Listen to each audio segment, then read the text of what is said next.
Morning students, class 11 Hindi medium, subject chemistry.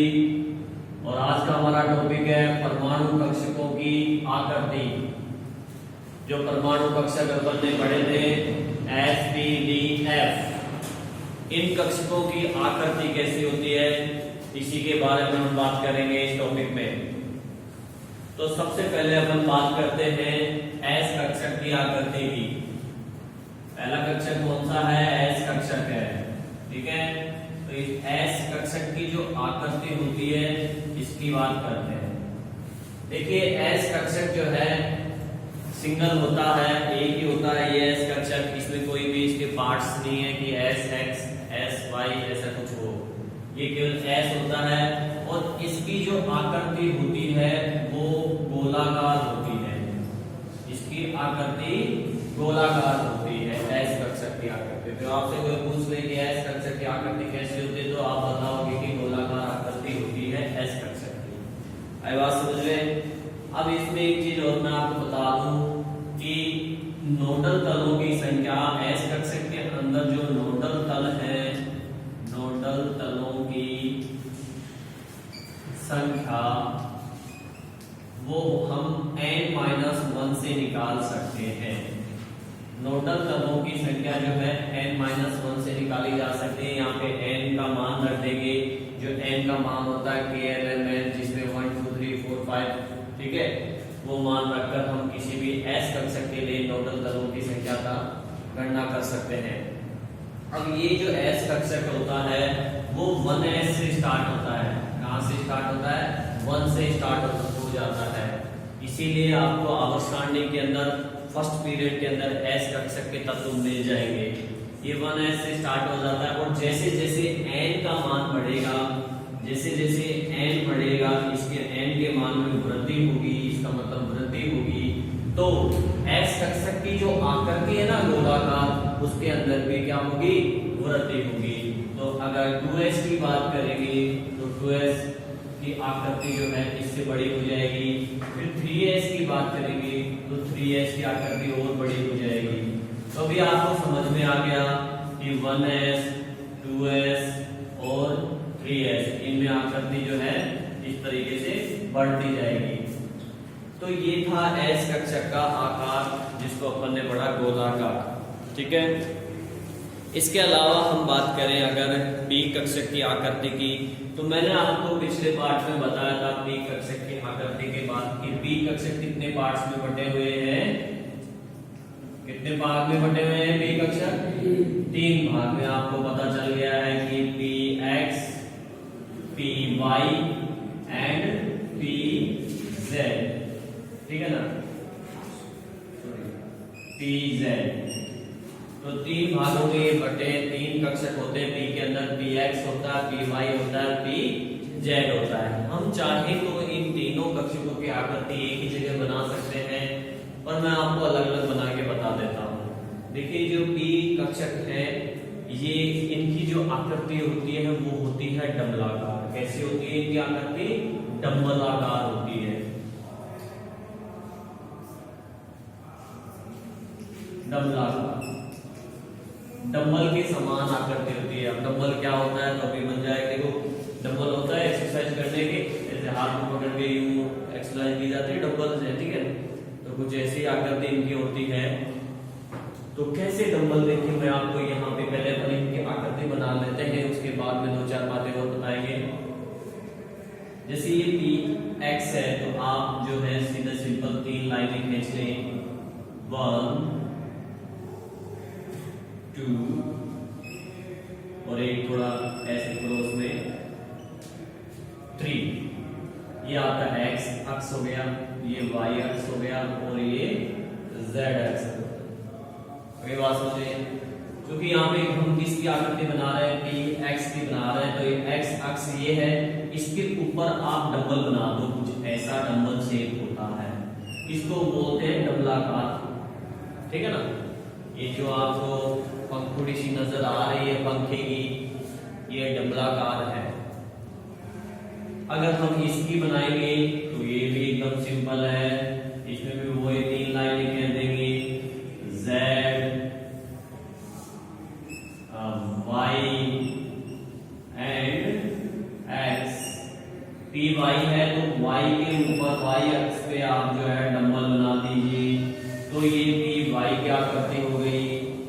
अब P Z की अगर हम बात करें, पी जेड की आकृति मैं यहाँ बना देता हूँ क्योंकि उधर आराम से अपन जो है डी की आकृति बनाएंगे।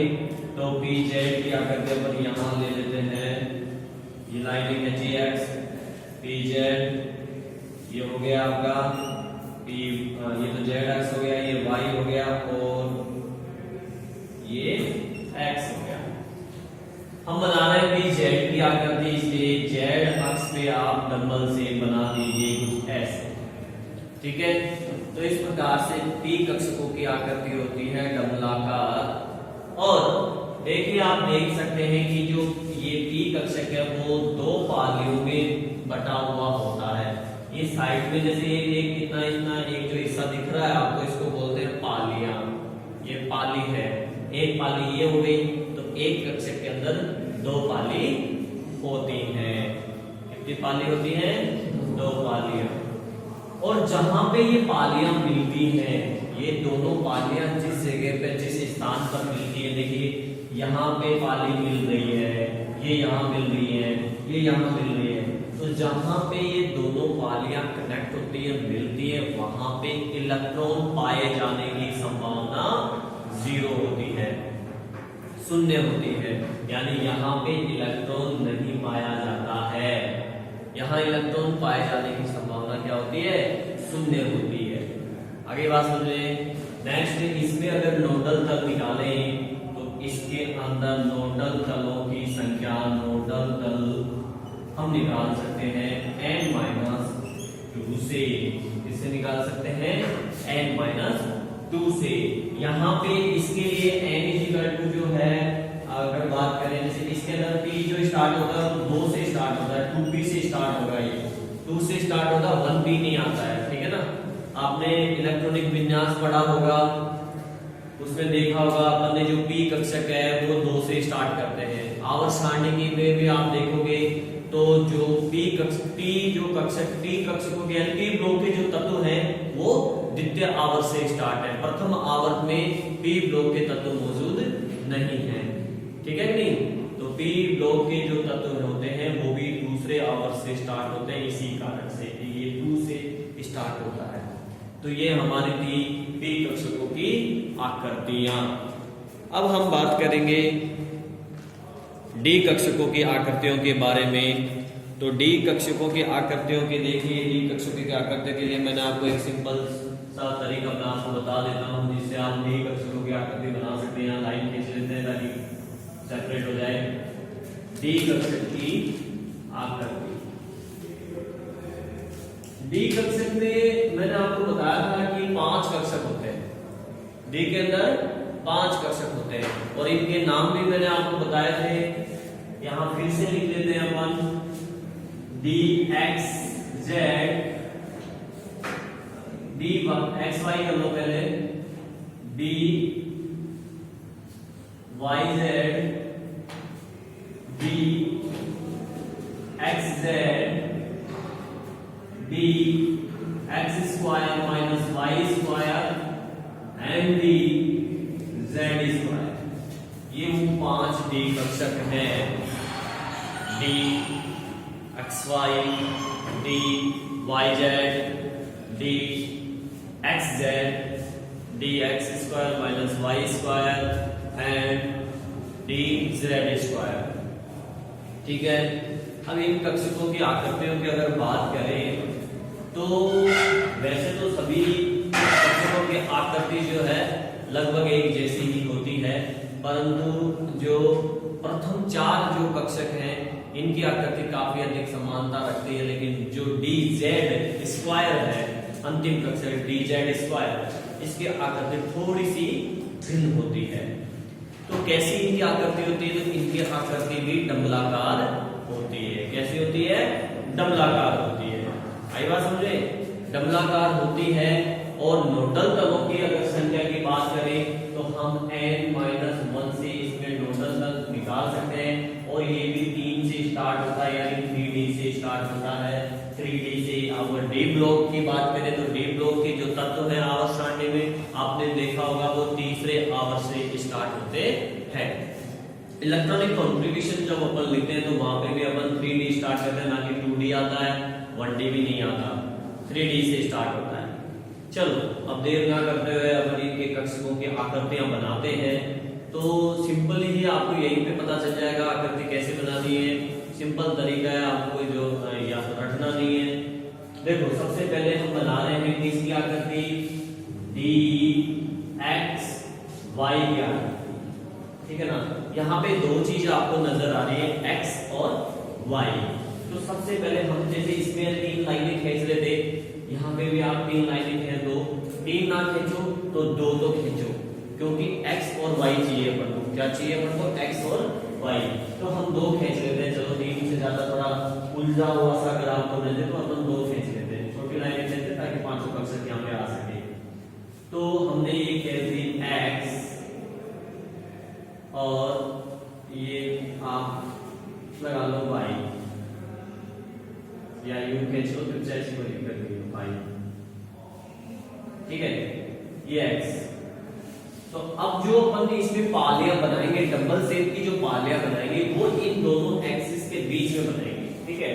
जैसे एक्स वाई है ना, ये एक्स वाई है, तो आप एक पाली आप यहां बना दीजिए ऐसे, और एक पाली आप यहां बना दीजिए ऐसे। है ये लड़कियां जो बालों में रिबन लगाती हैं जैसे बनाती हैं, तो वैसे बना दो। आई बात सुन रहे हो, लड़कियां तो जानती है बनाना, जानती नहीं जानते हो, और लड़के देखते ही वो कुछ ऐसे करके ऐसे बना देते हैं। और अपन गिफ्ट पैक करवा के लाते हैं तो एक कितना सा निकालता है, उसको भी फटते ऐसे खींच कर ऐसे लगा देना, फूलों की तरह फूल बन जाता है वो, वैसे ही है। अब सेकंड की देखिए, डी वाई जेड। तो यहाँ पे भी हमें वाई और जेड बनाना है, तो ये जेड ले लेते हैं और ये अपन वाई ले लेते हैं यहाँ पे। चलो ये हो गया y। अब वही रिबन जो है दोनों पालियों के बीच में बना दीजिए, डंबल जो है दोनों पालियों के बीच में बना दो, क्योंकि y और z है तो एक डंबल ये बन गया, एक डंबल ये बन गया। आगे बात समझे। नेक्स्ट हम बात कर रहे हैं अगर x z की, d x z, तो ये तो z बन गया और ये x बन गया। इसमें दोनों पालियों के दोनों के बीच में बना दीजिए आप, ये बन गई एक और ये बन गई दूसरी, ठीक है। अब आप देख सकते हैं देखो पालियां जो है लगभग दोनों तीनों की आकृति समान सी नजर आ रही है, समान सी है डबल शेप में। अब हम बात करने वाले हैं dx² माइनस वाई स्क्वायर की। तो dx² माइनस वाई स्क्वायर है, तो इसके लिए हमें दो अक्ष चाहिए, x और y बना देते हैं अपन। तो ये तो हो गया x और ये हो गया y, ठीक है।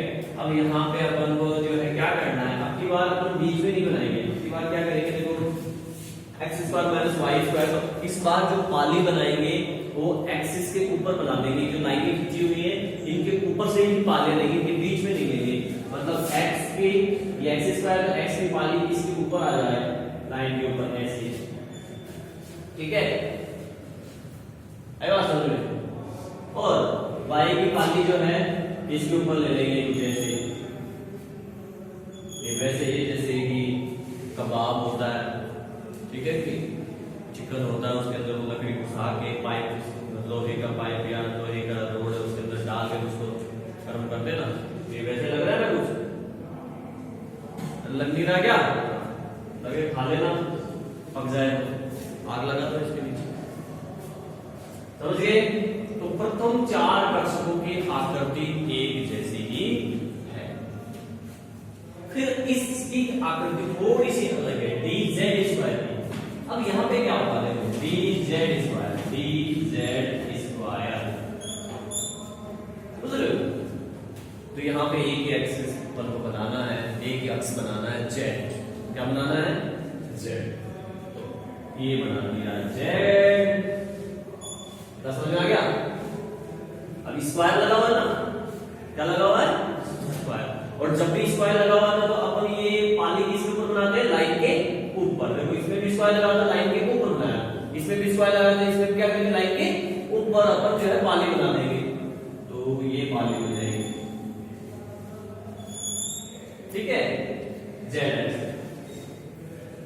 अब थोड़ा सा और चेंज करना है, बीच में एक छोटा सा गोला और इस तरह से।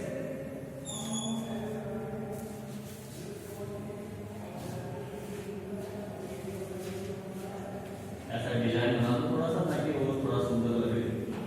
बाकी आप लाइन भी कह सकते हो, ऐसे कोई दिक्कत नहीं। ठीक है ना? तो ये dz स्क्वायर का आकृति हो गया, dz कक्षक जो है उसके आकृति हो गई है। तो आपको पता चल गया है यहाँ पे पांचों कक्षकों की आकृतियां क्या है, जिसमें मैंने आपसे कहा था कि शुरू की जो चार कक्षक है उनकी आकृति लगभग समान होती है और इसकी थोड़ी सी अलग है। क्लियर? ये इनकी आकृतियां हैं। यहाँ पे अगर नोडल तलों की बात करें तो नोडल तल मैंने आपको बताया था n-1 से हम ज्ञात कर सकते हैं। नोडल तल जो है इससे ज्ञात कर सकते हैं, परंतु इसके अंदर dz square minus y square और dz ये x square minus y square and dz square, इन दोनों d कक्षकों के अंदर कोई भी नोडल तल नहीं पाया जाता है। ठीक है? और बाकी में नोडल तल हम जो है n-1 से निकाल सकते हैं। नेक्स्ट टॉपिक हमारा है, मैं यहां लिख देता हूं टॉपिक, क्योंकि दो तीन छोटे छोटे टॉपिक्स हैं, परिभाषाएं तो उनकी पढ़ेंगे। तो पहला जो टॉपिक है वो है अभाव नियम। देखिए अभाव नियम क्या है? अभाव नियम के अनुसार ये है कि इलेक्ट्रॉन पहले उन कक्षाओं में भरा जाएगा जिनकी ऊर्जा कम है। ये नियम क्या कहता है कि इलेक्ट्रॉन पहले उस कक्षा में भरा जाएगा जिसकी ऊर्जा का मान कम है। जब ये भर जाएगा उसके बाद में इससे अधिक ऊर्जा वाले कक्षक में इलेक्ट्रॉन आएगा, उसके बाद में उससे अधिक वाले कक्षक में इलेक्ट्रॉन आएगा। ठीक है ना? और ऊर्जा का जो कक्षकों का पता करने का जो तरीका है मैंने आपको बता दिया था जब मैंने इलेक्ट्रॉनिक विन्यास वाला टॉपिक पढ़ाया था। उस समय मैंने आपको बताया था कि किसकी ऊर्जा कम है और किसकी ऊर्जा ज्यादा है। अपन यहाँ गिनती लिख के 1 से 7 तक गिनती लिख के S लगा लेंगे, फिर एक छोड़ के 2 से 7 तक लिखेंगे B लगा लेंगे, फिर एक छोड़ के 3 से स्टार्ट करके D लगा लेंगे और 4F और 5F लिख लेंगे। जो पहले कटेगा याद करो, उसमें ऊर्जा उसकी ऊर्जा कम है तो इलेक्ट्रॉन भी उसी में भरा जाएगा। जिसको याद नहीं आ रहा है वो वीडियो देख ले, ऑनलाइन वीडियो पोस्ट करा हुआ है इलेक्ट्रॉनिक विन्यास के नाम से। चलो, तो ये अभाव का नियम है। इसका नियम है ये अभाव का नियम। सेकंड नियम n+l का नियम। n+l का नियम ये सेकंड टॉपिक है n+l का नियम। देखिए वो तो एक ट्रिक हो गई, ये जो मैंने बताया अभी आपको, तो एक तरीका हो गया, ट्रिक हो गई ये पता करने का कि किसकी ऊर्जा कम है। लेकिन हकीकत में ऊर्जा होती किसकी कम है, उसके लिए n+l का नियम दिया गया। उसके लिए n+l का नियम दिया गया। देखो n+l का नियम क्या कहता है? n+l का नियम कहता है कि उस कक्षक की ऊर्जा कम होगी जिसके लिए n+l का मान कम होगा। जिसके लिए n+l का मान कम, तो उसकी ऊर्जा भी कम होगी। ये भी कम तो ये भी कम। ठीक है? अगर ये ज्यादा तो ये भी ज्यादा। ऐसे समझो इसको। देखो, मान लीजिए कोई एक कक्षक है x और एक कक्षक है y, ये माना है हमने। ठीक है? कक्षक तो वही होते हैं S, P, D, F और उनके अंदर वो उनके पार्ट्स हैं, लेकिन ये माना है हमने x और y। इसके लिए n+l और इसके लिए n+l का मान लीजिए इसके लिए मान है, इसका मान 2 है और इसका मान 3 है, तो ये हो गया 5, और इसका मान लीजिए 3 है और इसका मान जो है 4 है, तो ये हो गया 7। ठीक है, तो अब बताइए n+l का मान किसका ज्यादा है? y का ज्यादा है, यानी इसका ज्यादा है, और कम किसका है? इसका। तो इसकी ऊर्जा क्या होगी? कम। इसकी ऊर्जा क्या होगी? अधिक। आगे बात समझे? लेकिन सपोज किया इस कक्षक x और इस कक्षक y दोनों का मान ही बराबर आ जाए, तब क्या होगा? तो इसको हम ऐसे देखते, मान लीजिए दोनों का मान जो है बराबर हो, तो बराबर हम ऐसे कर सकते हैं इसको एक बार के लिए। मान लीजिए इसका मान जो है 1 है और इसका मान 4 है, तो टोटल कितना आएगा? 5। ठीक है, तो फिर ऐसी कंडीशन में हम किसकी ऊर्जा कम होगी? यहां पे भी n+l का मान 5 है और यहां पे भी n+l का मान 5 है। तो ऐसी स्थिति में n+l का नियम कहता है कि उस कक्षक की ऊर्जा कम होगी जिसके लिए n का मान कम होगा। अब यहाँ पे दोनों का n+l का मान 5 आ रहा है, तो इसमें n का मान कितना है? 2 है। इसमें n का मान कितना है? 1 है। कम किसका है? इसका। तो ऊर्जा कम किसकी होगी? ऐसी कंडीशन में किसकी ऊर्जा कम होगी और इसकी अधिक होगी। आ गया समझ में? चलो नेक्स्ट नियम है हमारा पाउली का अपवर्जन नियम। पाउली का अपवर्जन नियम देखो क्या है। पाउली ने दिया था ये, इसलिए इसका नाम पाउली का नियम पड़ गया। पाउली का अपवर्जन नियम है कि एक कक्षक में अधिकतम 2 इलेक्ट्रॉन होते हैं। अधिकतम 2 इलेक्ट्रॉन होते हैं। इन्होंने कहा पाउली ने कि एक कक्षक के अंदर कक्षक में अधिकतम 2 इलेक्ट्रॉन भरे जाते हैं, भर सकते हैं, इससे ज्यादा नहीं। और उनका चक्रण इलेक्ट्रॉनों का चक्रण क्या होता है? विपरीत होता है। विपरीत बोले तो एक ऊपर तो एक नीचे, अर्थात एक दक्षिणावर्त और एक वामावर्त। और एक कक्षक के अंदर मैक्सिमम 2 ही इलेक्ट्रॉन हो सकते हैं। जैसे फॉर एग्जांपल अगर मैं हीलियम का लूं, हीलियम आता है 2 नंबर पे, तो इलेक्ट्रॉन भी कितने होंगे? 2 होंगे। इलेक्ट्रॉनिक विन्यास क्या होगा? 1s2, यानी ओनली s कक्षक। तो s कक्षक में केवल एक ही डब्बा बनता है, क्योंकि एक ही कक्षक होता है उसके अंदर। ये 1s कक्षक है, और इसने कहा पाउली ने कि मैक्सिमम 2 ही इलेक्ट्रॉन भर सकते हैं। हमारे पास कितने इलेक्ट्रॉन है? 2 है, तो भर देंगे, लेकिन चक्रण विपरीत। आगे बात समझे? चलो अगला नियम देखते हैं।